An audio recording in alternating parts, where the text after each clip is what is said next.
শিক্ষার্থীরা, তোমাদের জন্য জরুরি খবর।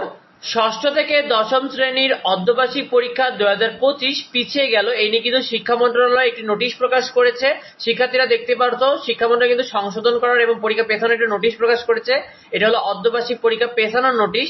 এই নোটিশে তারা জানিয়েছে ষষ্ঠ থেকে নবম শ্রেণীর অর্ধবার্ষিক পরীক্ষা, দেখো, মাদ্রাসা বোর্ডের অন্তর্ভুক্ত সব স্কুলগুলোর ছুটি সংশোধন করা হয়েছে। এটা কিন্তু তারা এই নোটিশে জানিয়ে দিয়েছে। আরেকটি বিষয় বলেছে, আগামী 24শে জুনে তোমাদের অর্ধবার্ষিক পরীক্ষার পরিবর্তে 30শে জুনে কিন্তু মাদ্রাসা বোর্ডের অন্তর্ভুক্ত সব স্কুলগুলোর ষষ্ঠ থেকে নবম শ্রেণীর অর্ধবার্ষিক পরীক্ষা শুরু হবে। অর্থাৎ মাদ্রাসা বোর্ডে যতগুলো স্কুল রয়েছে তাদের 24শে জুনের পরিবর্তে 30শে জুন থেকে পরীক্ষা শুরু হবে এবং 10শে জুলাইয়ের পরিবর্তে 17ই জুলাই কিন্তু পরীক্ষা শেষ হবে। অর্থাৎ 30শে জুন থেকে পরীক্ষা শুরু হবে মাদ্রাসা বোর্ডের স্কুলগুলোতে এবং 17ই জুলাই পরীক্ষা কিন্তু শেষ হবে।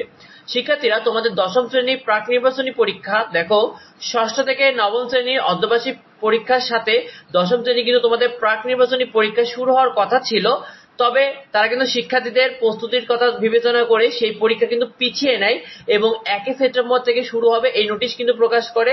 যার কারণে কিন্তু তোমাদের দশম শ্রেণীর প্রাক নির্বাচনী পরীক্ষাটা কিন্তু 1 সেপ্টেম্বর থেকেই শুরু হবে।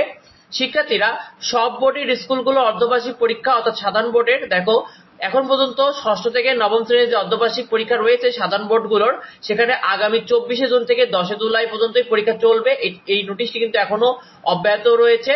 তবে মাদ্রাসা বোর্ডের মতো তোমাদের পরীক্ষা পিছিয়ে যাবে কিনা, ছুটি সংশোধন করা হবে কিনা, এই নিয়ে কিন্তু চূড়ান্ত সিদ্ধান্ত আসতে পারে। অর্থাৎ আপডেট আসা মাত্র কিন্তু আমাদের চ্যানেলে তোমাদেরকে জানিয়ে দেওয়া হবে। তাই অবশ্যই সাবস্ক্রাইব করে